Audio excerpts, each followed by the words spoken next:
Before I begin, I just want to clarify that this video is not hate speech. I am just reporting my findings after extensive research and/or what has been legally decided by international authorities. So if you want to argue or disagree, I have all my sources in a Google Doc linked in the description. I also won't tolerate anti-Semitism or Islamophobia, so don't be bringing that shit here. Also, this should go without saying, but when I mention, say, Israel, Australia, the US did this or that, I'm talking about their leaders, authorities, or whoever is making the decisions behind those actions, unless specifically stated. I'm not blaming every individual living in or even supporting those nations for the actions being carried out by their leaders. Also, lastly, there's a lot of Arabic and Jewish names and places throughout this video, so I am apologizing in advance for any mispronunciations I make along the way. Alright, disclaimer's over.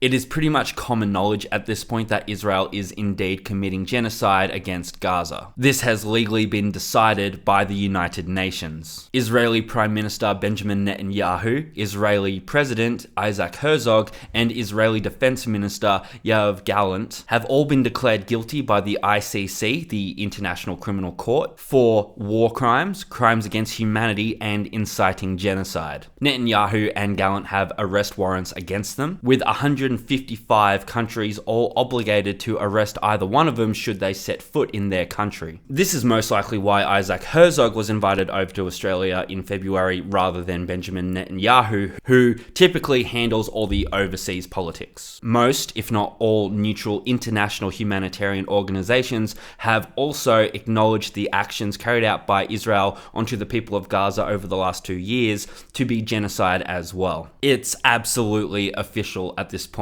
extensively reported on and very well documented. Whether it's a genocide or not isn't even really up for debate anymore. Despite this, Western governments have not acknowledged the genocide and remain political allies with Israel. Even with the rise of pro-Palestinian movements within these countries, they still refuse to acknowledge or admit what is really happening and continue to back Israel. So then why are we as nations remaining allies and defending their actions? Well, the short answer is Western imperialism, alongside our buddy, the US's obsession with the Middle East. Although officially, over the years, our leaders have claimed that as democracies, our nations share common values. See, Israel the state isn't just a dear old friend of ours, but, like us, is a direct result of British colonization. The history and establishment of Israel. Before getting into the history of Israel, we must first understand Zionism, as Zionism is why Israel was made a state in the first place, and is what motivates the actions carried out by Israel's leaders. Zionism is an ideology that promotes the idea that Jewish people are promised the land of Palestine over the Arab people who are currently living there and have lived there all throughout history. Zionism came about in the late 19th century, when Austrian journalist Theodor Herzl came to the conclusion that the Jewish people would not be able to thrive without their own state or nation, due to the non-stop prejudice and hate that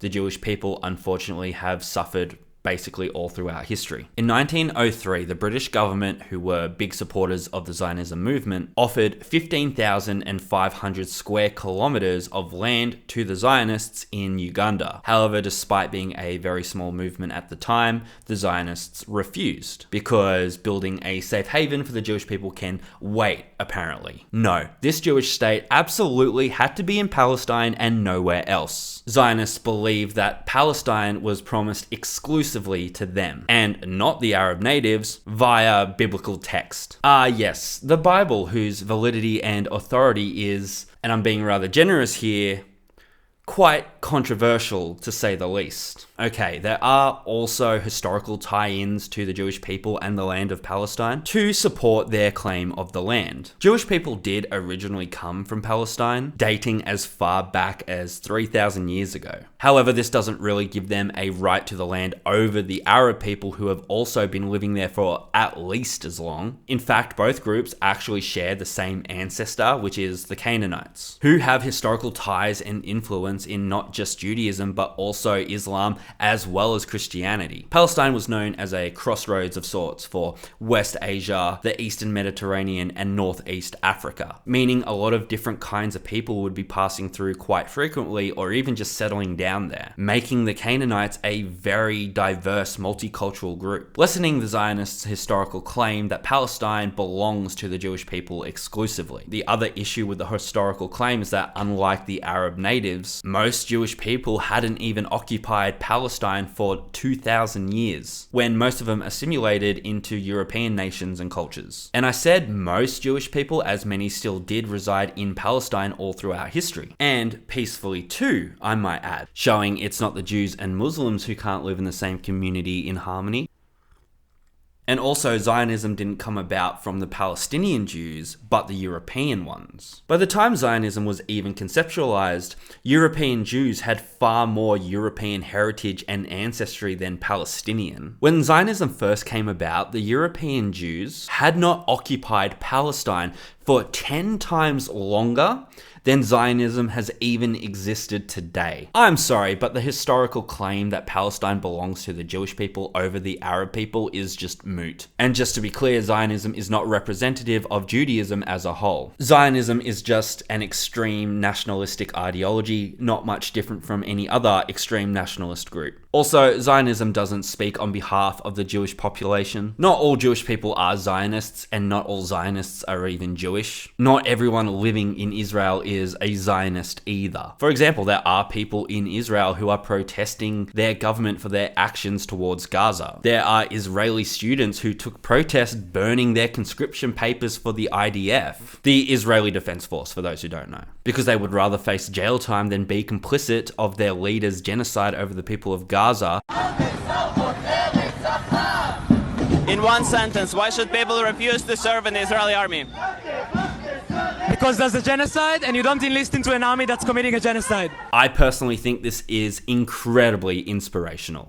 Take notes, men who attack women over conscription laws rather than fight conscription itself. Now that we understand why Israel, let's take a look at how Israel. At the turn of the 20th century, Palestine was under control by the Ottoman Empire until their defeat by the British in World War I. Afterwards, the Brits seized governmental control of the region. However, during the war, the Brits were already making plans and multiple agreements with various groups in regards who gets to have the land. The first agreement was made in 1915, promising the land back to the Arab people, who were already in cahoots with the British during World War I and were planning an uprising against the Ottoman Empire. The agreement that the land would be returned to them and they would be recognized as an independent state. The second agreement was with the French in 1916, in which Palestine would be administrated internationally. And of course, the third agreement made in 1917, the famous Balfour Declaration, in which the British Foreign Secretary and Zionist Arthur James Balfour made his declaration proclaiming the establishment in Palestine of a national home for the Jewish people. And which agreement do you think was actually honoured? I'll give you a clue. It wasn't the one with the French. As the Brits maintained administrative control over the region, they heavily encouraged Jewish immigration. They also tried to honour the agreements they made with both the Arab people and the Jewish people by building infrastructure and institutions for both communities. This might sound like the fair for everyone option, but it really isn't. Firstly, the agreement to return the land back to the Arab people and recognize them as an independent state was made first. Secondly, the Brits should not have the authority who gets to decide who gets the land, and only had the power to do so through invasion and conquest. Thirdly, the Jewish people already living in Palestine were already living in peace with the Arabs and weren't Zionists, so by promising the land to the European Jewish people would have to involve mass immigration and a cultural takeover, completely dismantling the already established society and culture. which is just a very long way to say colonization. Spoilers, by the way. Fourthly, the Balfour Declaration wasn't purely a plight for the Jewish people. It was a Zionistic-driven ideal. And like I talked about earlier, Zionism encourages pushing the Arab people out of Palestine. So you should be able to see where this is going. Fifthly, while honoring both deals is already unfavorably contradictory to the Arab people, the Brits never intended on following through to return Palestine back to the Arab people. And this is evidenced by them to continue to occupy and control the region until essentially just handing the keys off over to Israel decades later. Anyways, building institutions for both communities meant Zionists started to have places where they could build support, organize, and develop military training. As the years rolled by, the Jewish population grew and grew, and contention started to arise between the Jewish and Arab people, obviously, because Zionism, but not just against one another, but also against the Brits as well, who were increasingly struggling to meet the needs of both communities. This led to a lot of protests and a lot of violent conflicts over the years. Unable to handle the mess they made, the Brits handed this over to the UN, who ultimately proposed the two-state solution, giving the Jewish people about 56% of the land, the Arabs 43%, and the rest would remain under international administration. A vote was held by the nations within the UN, with 33 in favour, 10 against, and 10 abstaining, with Australia to be the first to vote in favour for. Yeah, go Australia, woo.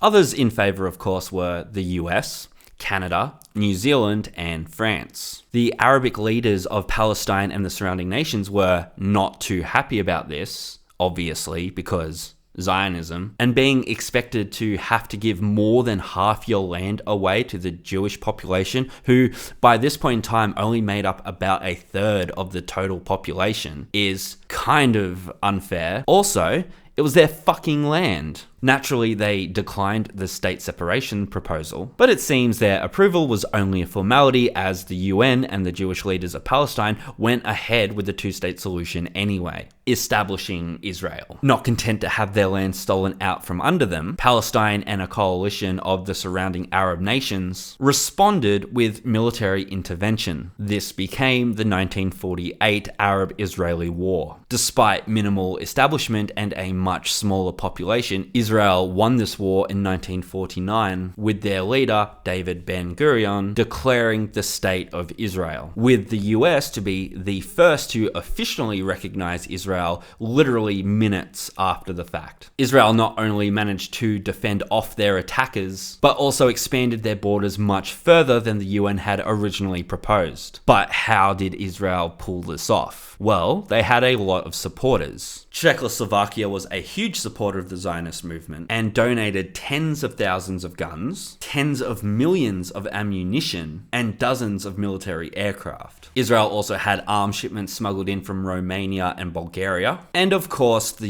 US naturally had a big hand in fighting the Arabs as well, by supplying Israel with pistols, light machine guns, artillery shells, and medical supplies. The US also passed the 1948 Arms Embargo Act, prohibiting the sale of military equipment to any nation within the whole Palestine region, except for Israel, both making it harder for the Arab nations to receive arms while making it much easier for Israel. The Brits remained officially impartial, but what this really meant is that Israeli forces could now just steamroll through many Palestinian towns and villages whose only security prior were British soldiers, who essentially just stood back and watched as Palestinian civilians were forced out of their homes and made to flee. Non-intervention by the British forces still occupying these regions resulted in major displacements of Palestinian people, such as the cities of Haifa and Jaffa, displacing 75,000 and 50,000 Palestinians each. The British monarch also funded many of the Arab nations' militaries,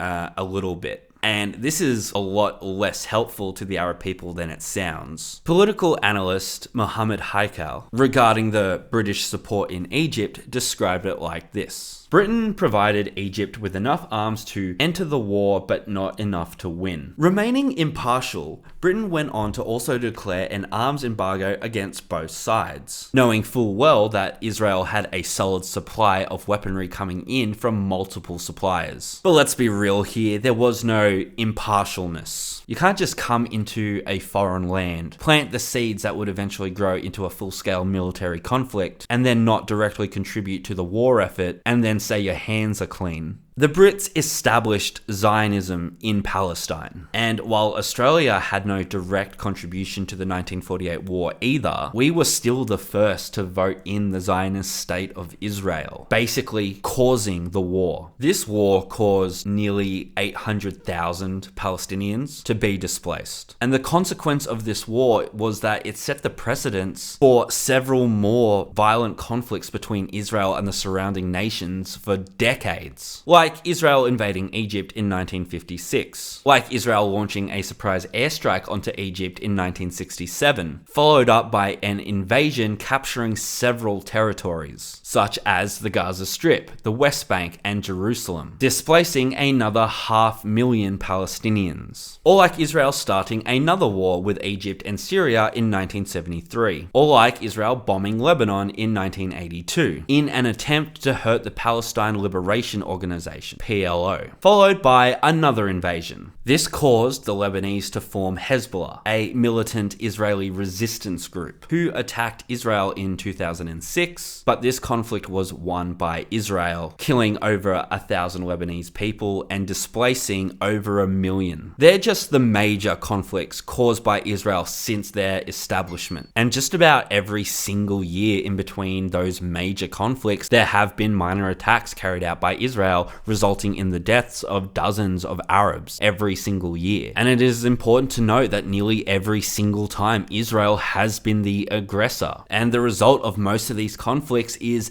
Israel expanding its borders and causing major damage to the surrounding Arab nations. And this is only made possible due to the support they receive from the West. And as a result, militant groups such as Hezbollah and, more relative to this video, Hamas have been formed. Hamas took control of the Gaza Strip in 2008, making Israel and Egypt very nervous, who then both implemented a blockade onto Gaza, controlling what goes in and out. This blockade is basically just a siege, and remains to this day. By this point, Palestine is only made up of 2 small territories, being the Gaza Strip and partially the West Bank. Here is a visual timeline of Israel's takeover of Palestine.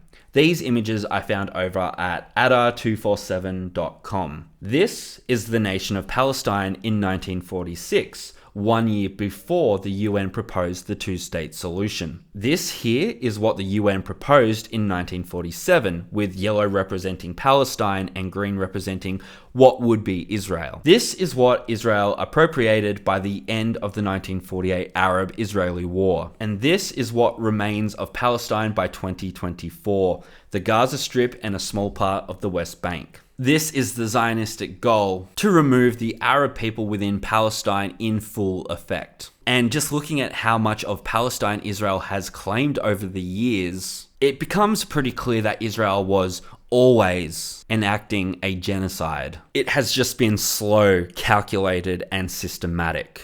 And it has only become known to, well, most of us, since they have ramped up their efforts following the October 7th attacks in 2023. Anyways, after Hamas took control of the Gaza Strip in 2008, there were of course a lot of violent conflicts between Palestine and Israel. The UN reports that between 2006 and October 6, 2023, 5,365 Palestinians were killed with 63,000 injured, whereas in comparison, only 170 Israelis were killed and 4,000 injured. On October 7th, 2023, Hamas crossed the Israeli border, killed 1,200 Israelis, and took 250 hostages to be used as leverage. This being the largest assault against Israel, Israel and its allies spun this to be an extreme act of terrorism, while hypocritically ignoring nearly 80 years of context. I don't think I really got my point across. I'm not saying that Hamas's actions that day were not horrific. They absolutely absolutely were, but to label their attack as an act of terrorism when it pales in comparison to anything Israel has done prior is grossly hypocritical. And hypocrisy will be a common theme moving forward. In response to the October 7th, 2023 attacks, as of the writing of this, Israel has killed nearly 72,000 Palestinians, with another 14,000 still believed to be buried underneath rubble. This includes soldiers as well as civilians and children. An average of 23 children per day have been killed in Palestine since October 7th, 2023. Children have been directly shot at and deprived of food and medical supplies. As Gaza is still under siege by Israel, they have been denying the Palestinian people medical shipments, also creating a scarcity of food, creating a famine. Israel has also been frequently targeting and bombing civilian infrastructure, including hospitals, schools, homes of civilians, and restaurants and bakeries, in a calculated move to try and force out the Palestinian population and to prevent a re-establishment of their society. Israel have also killed medical workers trying to bring aid to the people in Gaza, and they have also killed about 260 journalists trying to report their atrocities. Even if you disagree with Hamas's actions, Israel's retaliation,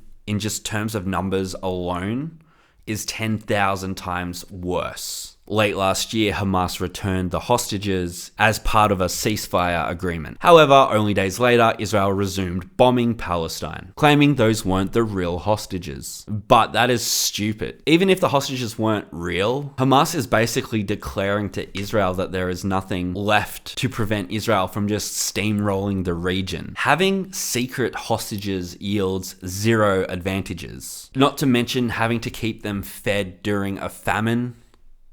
Israel just lied so they could justify resuming bombing onto Gaza. Israel lies a lot, it turns out. All those actions I have just listed are war crimes according to the UN and the ICC. On top of all that, Israeli authorities have been passing laws that require international humanitarian aid groups that wish to enter Gaza to register and provide info on their staff. This is really gross and heavily goes against the ideological neutrality and nature of these organizations. This would allow Israel to dictate the operations of these organizations within the Gaza Strip, meaning they could be limited in their abilities, denied operations, or just shut down entirely. And giving Israel the personal information of the workers within these organizations is really sketchy, given how Israel has treated journalists and medical workers in the past. 55 humanitarian organizations came together in a press release and stated the following: the new rules make INGO registration conditional on political and ideological alignment, undermining the neutrality, impartiality, and independence of humanitarian actors. On the 28th of February, the US and Israel bombed Iran. This attack was described to be preemptive. However, neither the US nor Israel had any legal basis to do so. In the very first attack, which prompted the war that is currently ongoing, as of the writing of this, a missile struck an Iranian elementary girls' school, killing 170 people, most of whom were young children. Israel and the US both denied hitting the school. On March 7th, Trump in a press interview stated that Iran was responsible for hitting the school, with Pete Hegseth stating that only Iran targets civilians. Did the United States bomb a girls' elementary school in southern Iran on the first day of the war and kill 175 people? In my opinion, based on what I've seen, that was done by Iran. Is that true, Mr. Hegseth? It was Iran who did that? We're certainly investigating. Still But investigating. the only side that targets civilians is Iran. Now we know Israel, their bestest buddy, also targets civilians. So we know Hegseth is directly lying here, if it wasn't obvious to begin with. In fact, an investigation done by the US Department of War, as well as a separate investigation by the New York Times, indeed proved it was the US who were directly responsible for hitting the school. When confronted about this, Trump still denied any awareness of this. The US military, however, told the press that they hit the school due to outdated intelligence. which is really scary if true, because these are the people firing missiles. But even if that is completely true and it was an accident, it is kind of really terrifying to know that schools can get bombed, killing lots of young children due to military incompetence. But in saying that, I also don't believe the outdated intelligence. I think they're just trying to cover shit up. Besides, it is pretty notorious just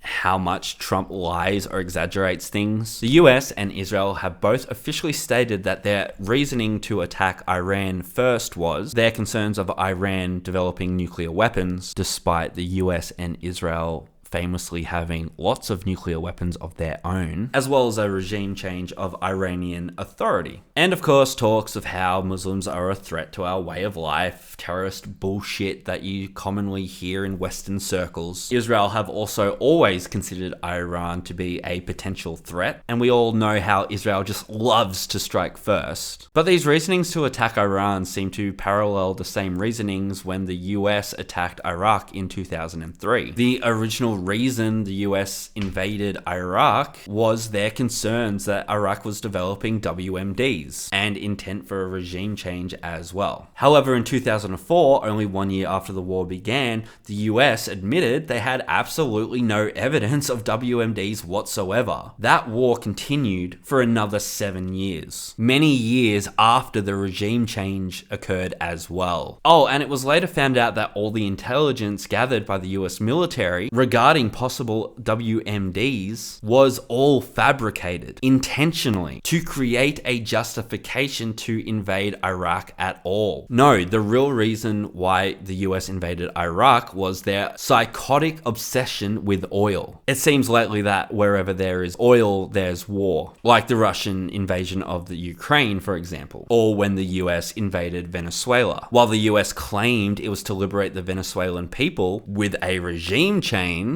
like Iraq, like Iran, it was really more to control the people and acquire their precious, precious oil reserves. So you might want to start cooking with margarine unless you want the US military to invade your fucking kitchen. The US and Israel have both lied about details of the Iran war, much how like the US lies about the details of any war they get involved with, and also similar to how Israel lies about the details of their actions over the people of Gaza. This is so they can cover up their true intentions behind their attacks, and their reasonings have been following the same structure and patterns as every other invasion or war or the genocide in Gaza. Netanyahu is particularly egregious with this. He has two common methods to deflect any wrongdoings. Firstly, he will denounce any accusations towards him, then immediately redirect those accusations back at his detractors or his enemies or the people of Palestine. And this method is very commonly echoed by supporters of Israel, including our own news media outlets, with claims such as Hamas being an extremely dangerous terrorist organization, when Israel has killed over 10,000 times as many Palestinians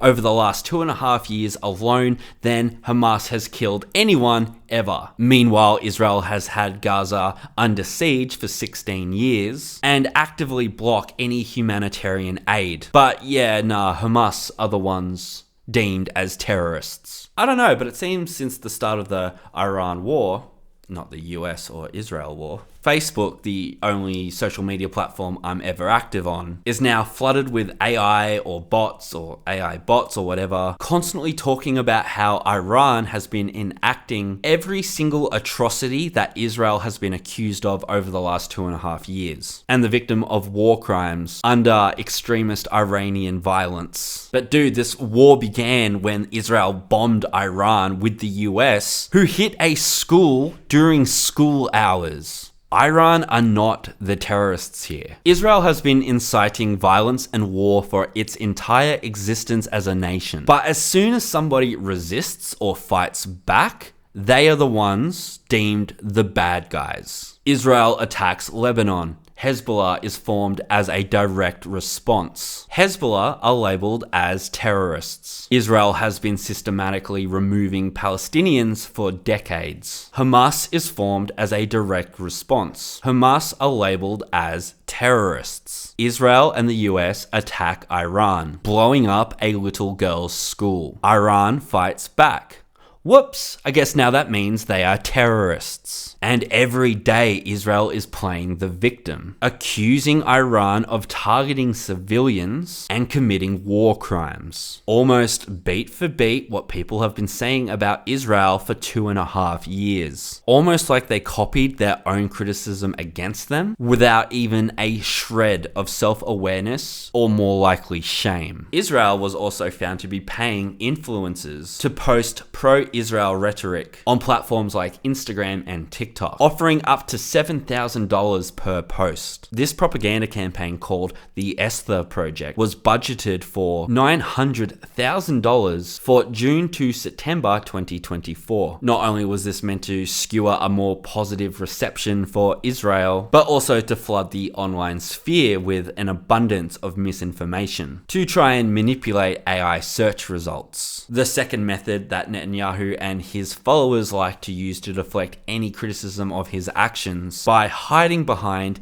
anti-Semitism, exploiting all the prejudice, hate, and suffering the Jewish people have endured all throughout history to justify the ethnic cleansing of Palestine. This is absolutely disgusting. This method of deflection is a bit more systematic, conflating Zionism with Semitism as a whole, while also implying that Zionism and its goal to remove all the Arab people from Palestine is the only morally righteous action for the Jewish people, and any support for the Palestinian people is therefore anti-Semitic. This support for the Palestinian people includes encouraging humanitarian aid for the people in Gaza, not wishing for them to suffer from starvation or frequent bombings and attacks, not wanting their infrastructure to be blown up anymore, not wanting the IDF to shoot Palestinian children, and you get the idea. Their logic is to convince people that any support for Palestinian people in any way is anti-Semitic. And this particular method of deflection has had some major ramifications here in Australia, and we'll get to that later. But using anti-Semitism as a deflection tool is so underhanded, pathetic, and disgusting. I would argue it is more anti-Semitic to take the Jewish name and utilize and exploit the extreme prejudice and prosecution they have suffered for thousands of years as a propaganda tool to garner support for ethnic cleansing. Just go to any pro-Palestine rally and you will meet Jewish people who are outraged at Israel's treatment of Palestinians. The Australian Jewish Council also had a petition to try and ban the visit of Isaac Herzog. The Australian Jewish Council even had a speaker at Town Hall at the February 9 protest. The idea somehow that the President of Israel, who is deeply complicit in genocide,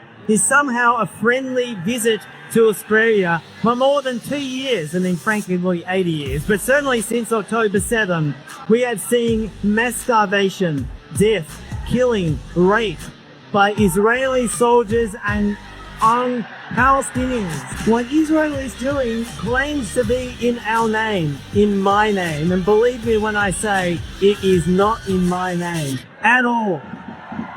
But in short, Netanyahu and his supporters are all about just lying constantly and turning back any criticism, labels or accusations back around onto whoever they need to make themselves look like the victim, as Netanyahu is literally responsible for the deaths of several children every single day. Not dissimilar to Trump, who will just say whatever he wants to justify any shitty thing he wants to do. Two chronically lying peas in a pod of hypocrisy and contradictions. When it comes to the relationship between Israel and the US, it's a very much a you scratch my back and I'll scratch yours kind of thing. Israel helps the US fight the Arabs for oil and political power in the Middle East, and the US helps Israel fight the Arabs for Zionism and political power in the Middle East. As Joe Biden famously put it back all the way in 1986. I think it's about time we stop, those of us who support, as most of us do, Israel in this body, for apologizing for our support for Israel. There's no apology to be made. None. It is the best $3 billion investment we make. Were there not an Israel, the United States of America would have to invent an Israel to protect her interest in the region.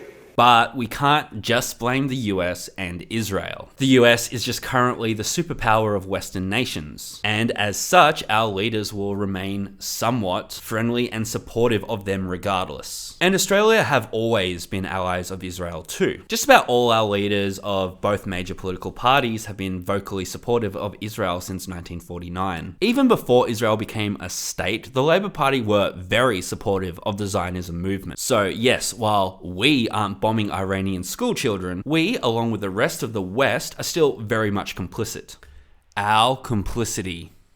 The simplest understanding of the matter is that we just kind of copy and follow the US and whatever they do. And while that's not completely untrue, there is a whole lot more going on. See, Israel is just an extension of Western imperialism, just like how the rest of us are too. See, the British really liked going around the world and sticking its flag in places and claiming things that wasn't theirs. This led to the genocide of the Aboriginal and Torres Strait Islander populations of Australia, the genocide of the Maoris in New Zealand, the genocide of Native American Indians in the US, and now the genocide of Palestinians in Palestine. And for those of you who want to say all those groups of people I just listed still exist in those countries, a genocide doesn't have to be absolutely 100% eradication, but now all those people are a vast minority living under the regime of the white nations who took over. Israel is essentially our baby brother, who we have been supporting since the very beginning, and continue to do so despite the last 2.5 years. Even after the UN has called for a halt for military support. A data report from February 2024 shown that Australia had donated an estimated $1.5 million worth of arms and ammunition to Israel. However, the report is worded in such a way that it doesn't include other materials we have also supplied to further contribute to the war effort, such as military-grade steel for armored vehicles and drone engines. Nor does this report include any weapons supplied indirectly by sending them through the US first.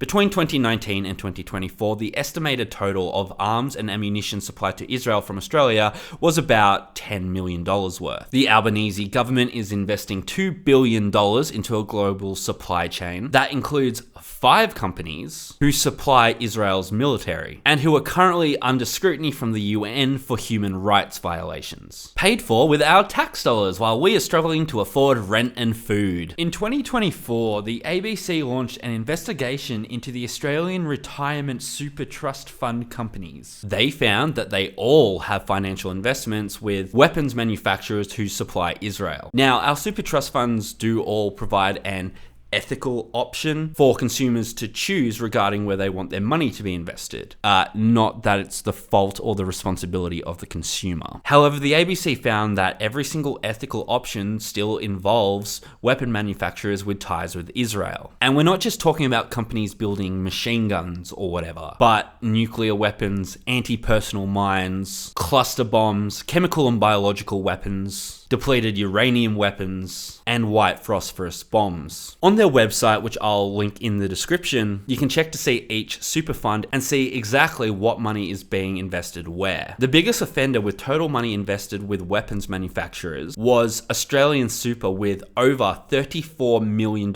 invested. Our second largest super company, Australian Retirement Trust, or ART, was found to have investments with a company called General Dynamics, a company that develops weapons such as a Gatling gun that fires rounds made of depleted uranium that shreds through armor and poisons and even cause fucking cancer in those who survive the initial shooting. When the ABC confronted ART about this, ART tried to claim that their investments with this company wasn't unethical because the money wasn't an investment. It was just collateral. To be clear though, Australia has also sent millions in the aid of Gaza. But we also openly support the two-state solution that created this mess in the first place. This is very similar to New Zealand, who also donate a lot of money for aid for the people of Gaza. They also openly support the two-state solution. That is the very cause of why the people of Gaza need aid in the first place. And much like our own, their private sector is very heavily invested with Israeli companies. There is an estimated 200 million New Zealand dollars invested into companies that contribute to Israel's military or illegal settlements along Palestine. Their super fund companies also invest into Israel, with an estimated total of $35 million.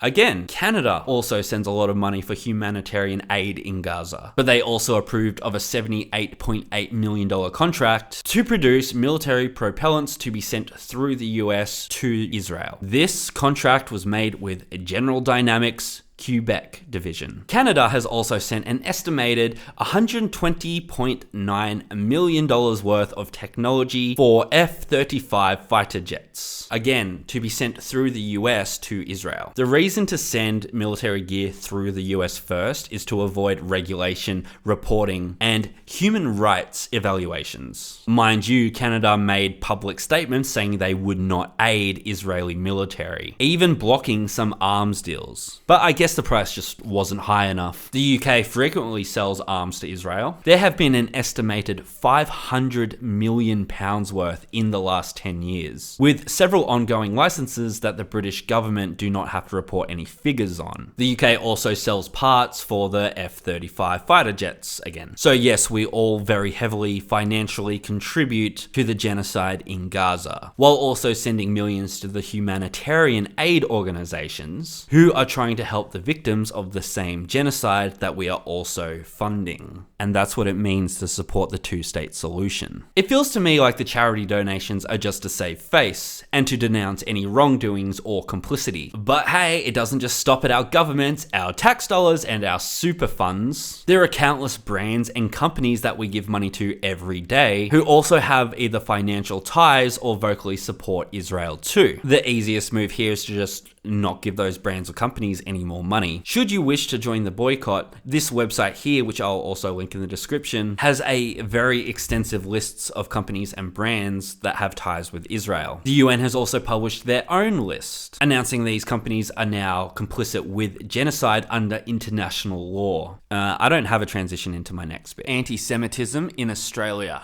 Remember how I said Benjamin Netanyahu uses false claims of anti-Semitism to smokescreen his own actions and garner support? Well, it's because of this we have recently introduced much harsher hate speech laws and ramped up Operation Shelter. Operation Shelter I will explain soon. Australia has always been very openly supportive of the Jewish people, but this extends to Zionism as well. So when Australia officially recognised Palestine as a state, this particularly bothered Netanyahu. On September 21st, 2025, Australia, Canada, and the UK collectively declared official recognition of Palestine as a nation. But I guess the British Museum didn't get that memo, because the two-state solution requires recognition of two states, not just Israel. In fact, come to think of it, loudly supporting the two-state solution for nearly 80 years, but only recognizing one state, Israel, until late last year,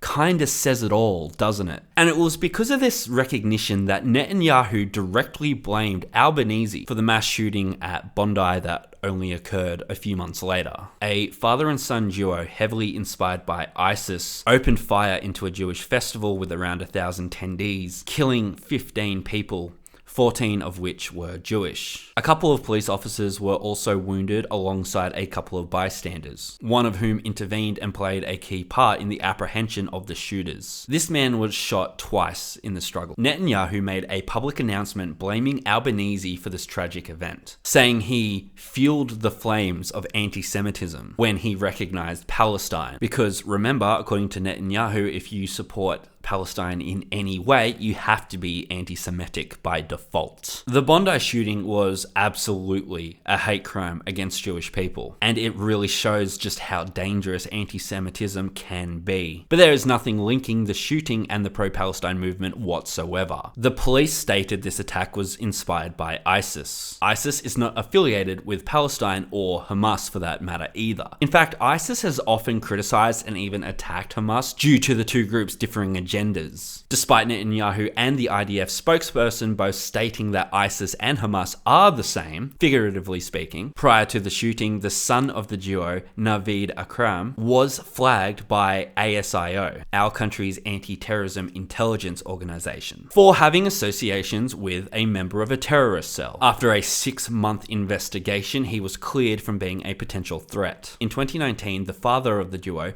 Sajid, also vocally supported Al-Qaeda, again not affiliated with Palestine or Hamas. Not long after his son was cleared from the ASIO, he went on and legally purchased 6 firearms that they used in the shooting. Purchasing 6 guns itself wasn't suspicious, as most Australian gun owners own at least that many, but what is concerning is that your son can be on a terrorist watch list one day and then go and buy multiple guns the next. Not literally one day after the other, but you know what I mean. See, in Australia, gun laws are very tight, and to get a license, you have to jump through a lot of hoops first. Firstly, you can't have a criminal record, and you also need to provide proof for a good reason to want to have a gun. And in Australia, protection or self-defense is not a qualifiable reason. Acceptable reasons to get a gun license include job requirements and active hobbies like hunting and such. The shooting was horrific, but it simply had nothing to do with the pro-Palestinian movement or the recognition of Palestine. But of course, Netanyahu jumped on this tragedy, exploiting the victims to further his narrative that any pro-Gaza, anti-Israel actions are responsible for or encourage any harm that comes to the Jewish people. Again, to deflect his wrongdoings onto his detractors, while he is responsible for the deaths of 72,000 people and an average of 23 children per day for the last 2.5 years. Not only is he taking advantage of any actual anti-Semitism to further garner support, but he is also increasing Islamophobia in the process, perpetuating the us versus them mentality between Jews and Muslims. Remember how I mentioned one of the bystanders of the Bondi shooting intervened and was basically responsible for ending the attack? He was a Syrian immigrant, a Muslim man who risked his own life to try and save Jewish people. But having to point that out at all and trying to explain that Muslim doesn't equal anti-Jewish still kind of emphasizes and normalizes the division we are being conditioned to expect between Muslims and Jews. Because isn't it just crazy that a Muslim would risk his life to save Jewish people? Isn't that just absurd?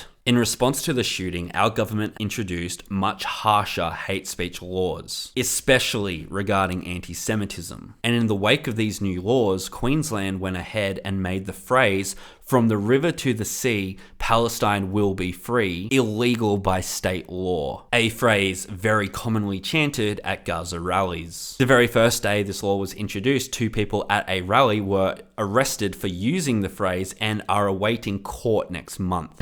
So when we say, from the river to the sea, we are calling for freedom and liberation for the people of Palestine.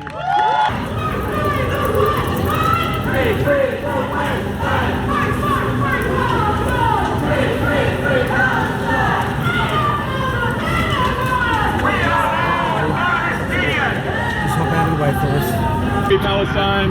Yeah, could you tell? Oh, well. Yeah. Solidarity.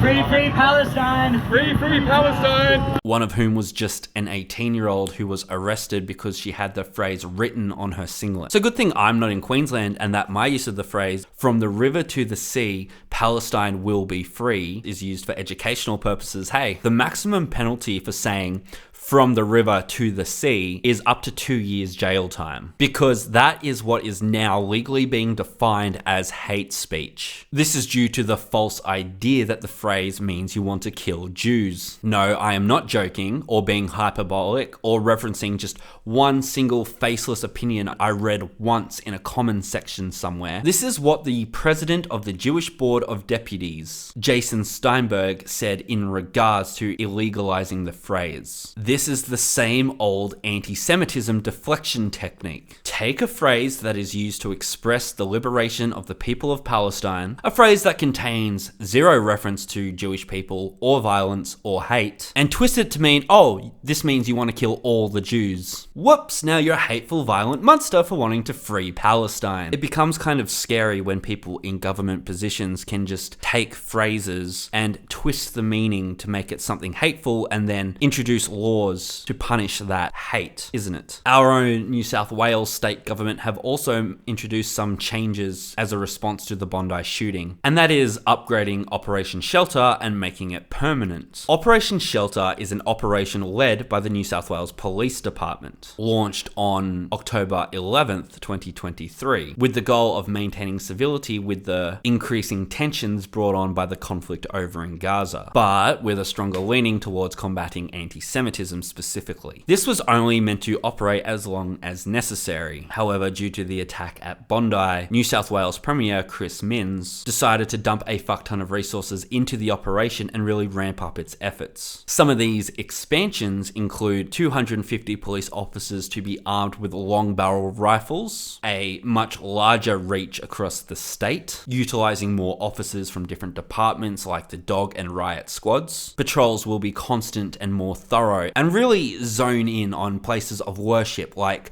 mosques and such. Now, personally, I would have preferred to have seen these resources put into housing or clean energy or healthcare. See, I don't really see what amping up police enforcement is really going to do. Upgrading and enabling a more aggressive police force isn't a real solution. See, terrorists and mass shooters aren't really deterred by law enforcement. Operation Shelter is a responsive measure, not a preventative one. And it's very alarming, to say the least, to heavily arm up a police unit to maintain order between two religious groups when the people giving those police orders heavily favor one of those groups over the other. Especially when the definition of anti-Semitism is being legally and systematically stretched so thin that even saying from the river to the sea is interpreted as wanting all the Jews dead and results in 2 years prison. Isaac Herzog was formally invited to come over to Australia in February, courtesy of the taxpayer of course, to try and strengthen the bond between Australia and Israel. Remember now, the International Criminal Court has deemed him a war criminal, and so it really wasn't surprising when this heavily pissed off all the Australians who support Palestine. This led to a nationwide protest on February 9th and was held in 27 different towns and cities all across the country. But it seems rather odd that out of all the protests that day, the one held at Town Hall in Sydney, the same general region that Operation Shelter is being operated in, was the only protest that resulted in multiple cases of police brutality against the protesters. There were several reports and a lot of video footage of police officers using tear gas, pepper spray,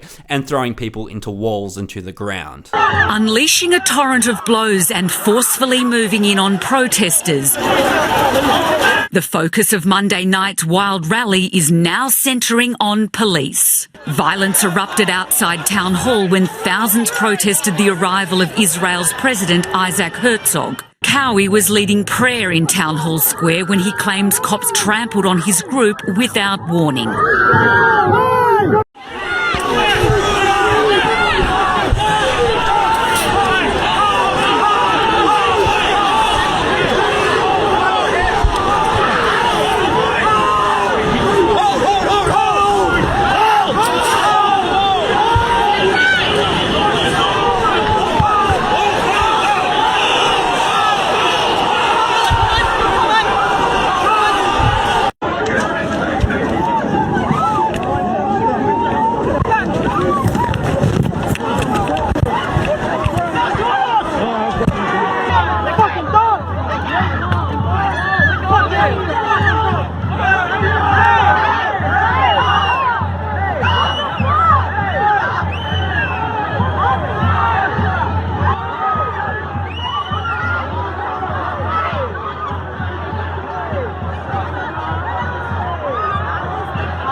Hang on, is that Thomas Sowell In fact, the entire squad is starting to look like the NSN. The protesters were acting completely within their rights under the law, and yet they were the ones subjugated to the violence by the hands of law enforcement. The very institution that is meant to be protecting the law-abiding and arresting wanted criminals like Isaac Herzog. Instead, they were protecting him while attacking the law-abiding citizens for calling out this hypocrisy. That really says a lot about who the law is actually for, doesn't it? So then, what can we do? Well, we need to cut all ties with Israel. Boycotting the companies that have ties or just directly support Israel is a good start. Of course, you can always go to a rally or an event, but if you don't have time or energy for either of those things, you can always just make a quick donation to one of the many humanitarian aid organizations who are constantly helping those in need in Gaza. While Israeli authorities are working to block these organizations, they are pushing back to do whatever they can, and they still need our support and recognition. The following organizations are all trusted, established charities who are all currently working hard for those in need in Gaza. US Crisis Relief is an efficient organization that uses their resources for urgent humanitarian efforts for those who are in immediate need. Link to donate on screen. UNICEF is an organization that provides much needed resources to those in extreme crisis. This includes medical supplies and medicine,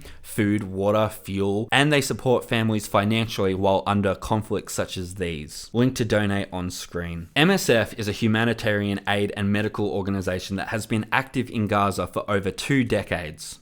Link to donate on screen. Save the Children.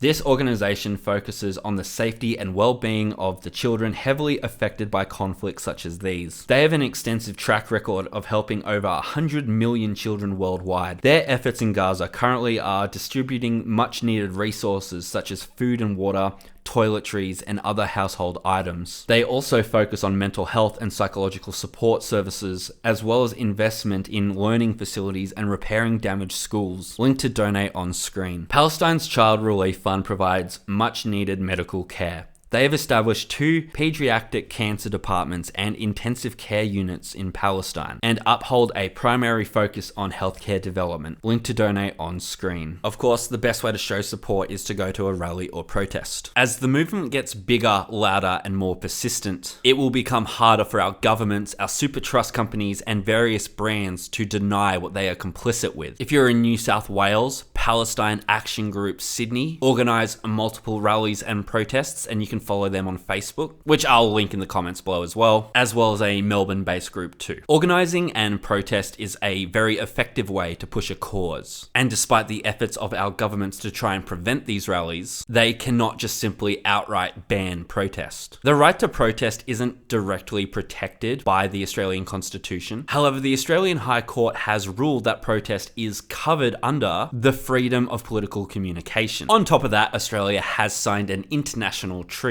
the International Covenant on Civil and Political Rights, which does protect protest, deeming it a human right. And of course it is. To protest is the act of making it known to the powers in charge that there is an issue that the government is failing to recognize or address. And if you can't criticize or question your own government, then what can you do? All your rights and freedoms that you have today have come from some form of resistance by some group of people. And that fight doesn't stop just because you now are personally quite comfortable or directly benefit from the status quo. There are a lot of people who don't. But in spite of our protected rights to protest, our state and federal governments have been trying to make things difficult. For example, here in New South Wales, you are expected to authorise this with the local police. If you don't, the protesters can be liable for minor crimes like obstruction that are normally waived under the right of protest. However, the police can just refuse authorization, in which case the final decision will be ruled by a judge in court. All this pre-authorization also just basically allows the local authorities to dictate how the protest will be operated and where. A lot of the time they would just move the protest somewhere far more out of the way where it will garner much less attention. Regardless, the pro-Palestine movement has been gaining a lot of momentum here in Australia. Albanese's noticed, Netanyahu Netanyahu's noticed, but the only real response we have gotten is police brutality and much harsher anti-Semitism laws making protest more difficult. I've really been nailing this point down throughout the entire video, but the anti-Semitic discord is a load of shit, and that's on purpose. It's designed to incite debate, and the longer this discussion goes on, the closer the people of Gaza are to complete eradication or displacement. They are under siege. They are being starved and deprived of humanitarian and medical aid. Their infrastructure that enables a functioning society is being targeted and destroyed, crippling their society and any chance of redevelopment. And all this continues under a ceasefire. Israel's behavior and goals have never changed, despite who was leading the country at any given time. A two-state solution is simply not possible, as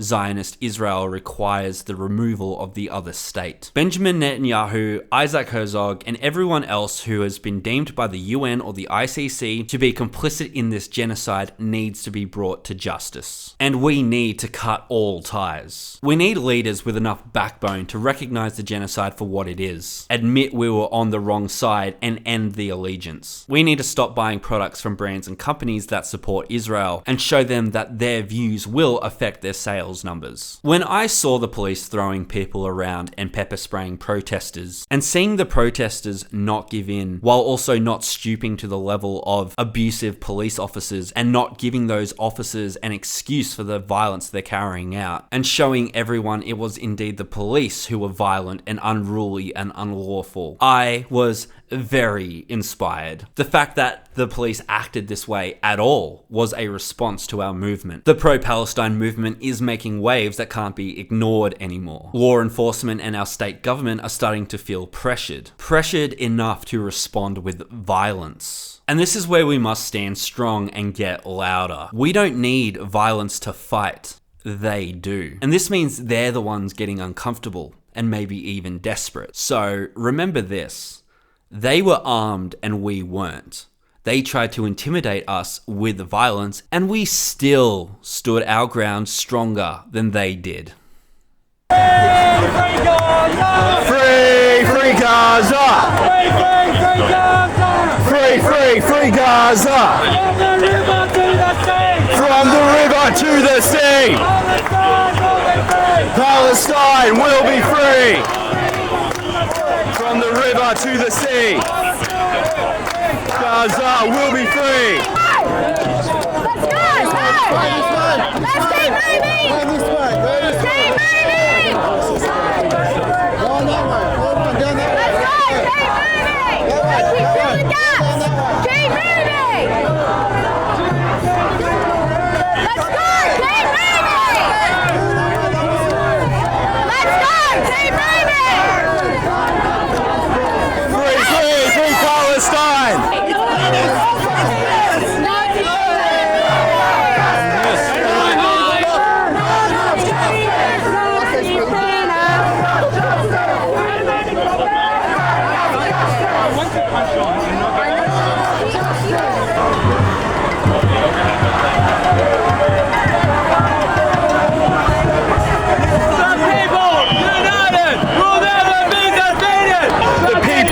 United will never be defeated.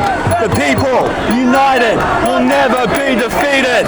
The people united will never be defeated. We'll be back. We'll be back. We'll be back. We'll be back. We'll be back. We'll be back. We'll be back. We'll be back. We'll be back. We'll be back. We'll be back. We'll be back. We'll be back. We'll be back. We'll be back. We'll be back. We'll be back. We'll be back. We'll be back. That's exactly what we need to stand up to them and force back the anti-protest laws and all that disgusting efforts to crack down on the movement.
These fucking copper dogs just pinned me against the wall, pulled me back into the big fucking group of them, and then shoved me to the front, threw me to the fucking ground, the cunts. So that was just some footage I picked up from Town Hall on February 9th. I just thought I'd end the video with some hype protest energy, you know, and I hope you found it interesting, and sorry I didn't get to capture any of the good stuff. But thank you for watching this video, if you're still watching, if you're still here. And remember to stand strong, and remember, from the river to the sea, Palestine will be free.